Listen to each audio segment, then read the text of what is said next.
દાહોદ જિલ્લાના દેવગઢ બારિયા તાલુકાના દુધિયા ગામે સ્મશાનમાં જવા માટે ગ્રામજનો હાલાકી વેઠી રહ્યા છે।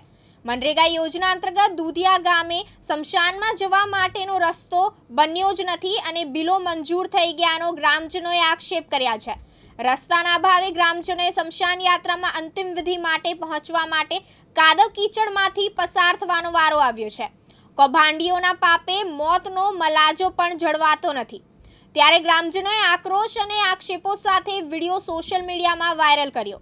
મનરેગા કૌભાંડમાં મંત્રી પુત્રોની સંડોવણી પણ બહાર આવી હતી।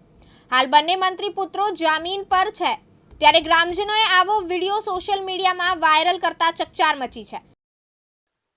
સ્મશાન પણ નથી અને અવર જવર માટે રસ્તો પણ નથી, તો તમે શું કહેવા માંગો છો? સ્મશાન વિશે તો હું કહું, અમારે દુધિયા ગ્રામ પંચાયત ચાલે ખરી, પણ દુધિયા ગ્રામ પંચાયતની જે ગ્રાન્ટ આવેલી સ્મશાન જે ખવાઈ જાય એ કમ્ફાટ નીકળ્યું તો કોઈએ એનો ઉપચાર કર્યો નહીં। ગરીબોને કેવું દહેકામ લઈને આવવાનું પડે, એમ અમારે બચ્ચુ ખાબડ મંત્રી ગ્રામ પંચાયતના મંત્રી ભારત દેશના બનાવ્યા। તે વખતનો આજે 18થી 2000 સુધી મેં તે વખતનો ભાજપ મેં વોટ આલતેલો, પણ હવે એ કશું કર્યું નથી અને અમારા વરસાદમાં અહીંયા આવવા પડવા પડે અને સ્મશાન આ રીતે અમારે કરવા પડે છે। કોઈ આપણે સ્મશાન મેં કોઈ જગ્યાએ આવું બનાવેલું છે? ગમે તો ગુજરાત રાજ્યમાં જો આવું સ્મશાન કોઈ જગ્યાએ હોય તો કી બતાવો। અને પછી ખબર કેવું કે અને ગ્રાન્ટ અમથા સહી સિક્કા કરીને કે લોકોને ભોળે 300 રૂપિયા આલીને ભેળવીને જીતી જા। તે વખત કેવું કે આ રીતે પાર્ટીનો નિયમ કર્યો, પણ હવે કેવું કે ભ્રષ્ટાચાર નીકળ્યો। તે વખત આ રીતે અમારી પરિસ્થિતિ કરવા પડે છે। અમે કેવું ખેડૂતના દીકરા છીએ, એટલે આવી પરિસ્થિતિ કરવા પડે છે। અમારે ખેડૂતના દીકરાને આવી પરિસ્થિતિ કરવા પડે, એ રીતની વાત છે। અને હું છું વિરતકુમાર બાબુભાઈ બારિયા।